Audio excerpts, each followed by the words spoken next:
is a very simple recipe that everybody really loves, and it's a great way to eat your kale. We're going to make kale chips, and for this recipe you need a dehydrator, and other than a knife and a cutting board, that's pretty much all you need. So I happen to luck into some beautiful black kale. I love this kind of kale. It's my favorite for making kale chips, but if you have the curly kale, you can use that also. Any kind will do. And in fact, you can probably use other greens like chard or anything, but kale, it's quite thick and it just works beautifully for these chips. So in the recipe, we're going to use a whole bunch of kale, and this is actually quite a big bunch for this type. And we have over here some olive oil, and I just picked out all my favorite spices, and you can put 3 or 4 of your favorite, or you can actually just do it with olive oil and salt. It's really nice just with the salt flavor. But sometimes I really get going, and the last time I made them with all of these: cumin, chili, cayenne, onion powder, basil, and garlic powder. And you can chop up fresh garlic if you want, but this just makes a nice seasoning blend.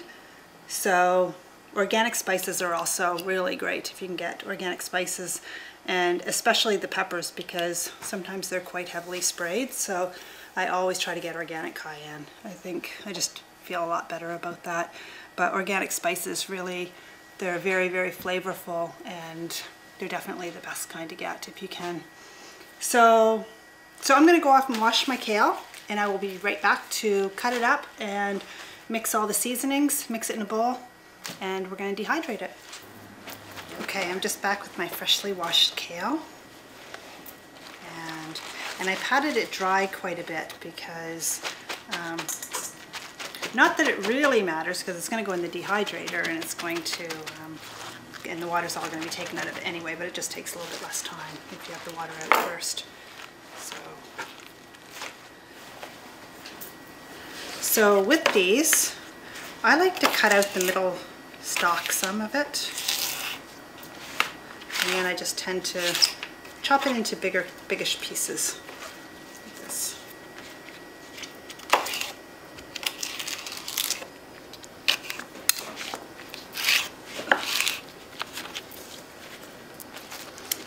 The stalk may be fine to eat. That's just my habit that I've gotten into, taking it out. I like the green leafy. This is such an amazing way to get kale. You'd never know. And it's easy just to sit and eat the whole bunch of it once it comes out of the dehydrator. It's so good.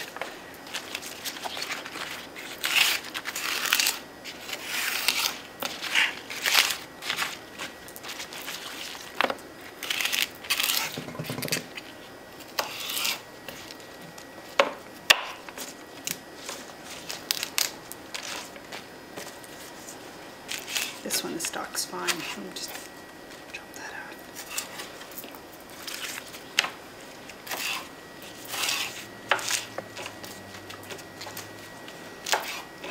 How fussy you are depends on how much time you have too, or how much patience you have to do this.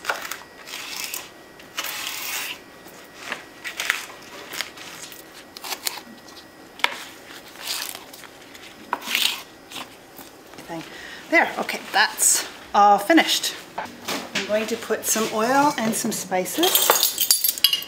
I'm going to put actually just 1.5 tablespoons of oil, which is lots.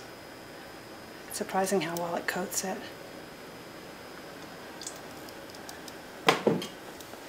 And 1/2 teaspoon of salt and of each of the spices. I'm just going to put 1/2 teaspoon of everything.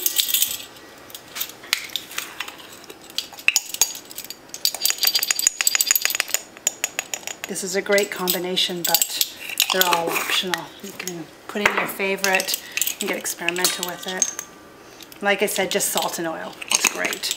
And this is really an amazing thing for if you just go raw and you had an addiction to chips, which are just deadly. They've got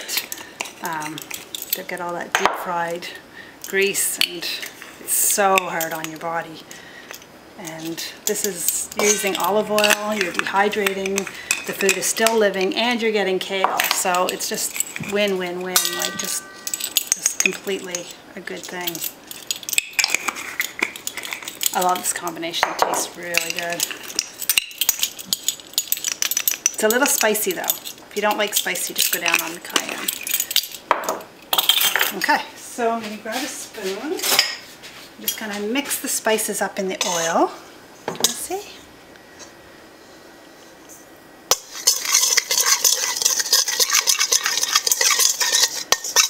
Yeah, just so they're well blended, just so you don't get a big clump of one or the other on the kale leaves. And then you just dump everything into the bowl. Okay, now I'm going to get my hands in there. I'm going to massage the kale leaves into the oil and spices. Before I do that, I'm going to get a dehydrator tray ready. So when my hands are already oily and doing everything, I can just take the leaves and just place them straight onto the dehydrator sheets.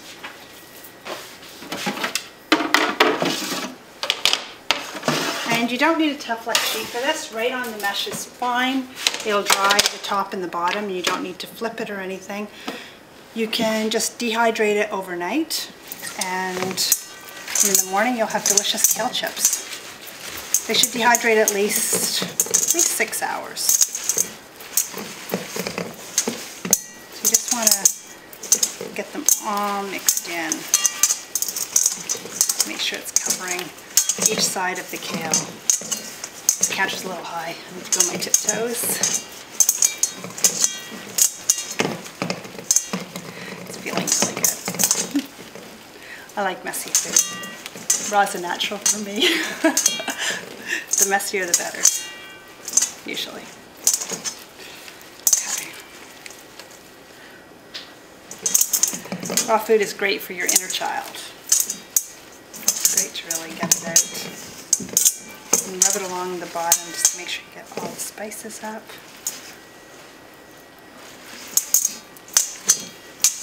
That's it. Stem. There are a few stems. I did this really quickly. That's okay. And then you just lay it all out on your dehydrator screen.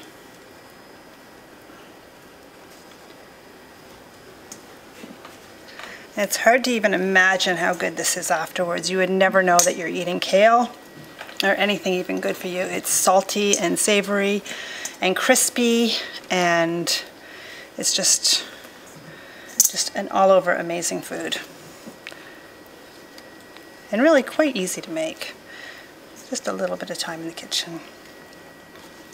Overlapping a bit is fine. That's it. And I'm just going to keep covering my trays. I've got enough for, actually this will fill out my dehydrator, 4 small trays. It'll probably be perfect. It'll probably be exactly the amount for that. So if you have a larger Excalibur, it'll be just a little over 2 trays. And then we'll come back in 6 hours and check it out. Okay, so I'm just taking the kale chips out of the dehydrator and putting them into the bowl, and they're really not going to last very long. I would guess about 10 to 15 minutes because they're so incredibly delicious. They're just not going to last. They're amazing because I'm eating them as I put them into the bowl, and they're incredible. So make sure you make lots. They are wonderful. Try. You see that? Crispy. Really, really good.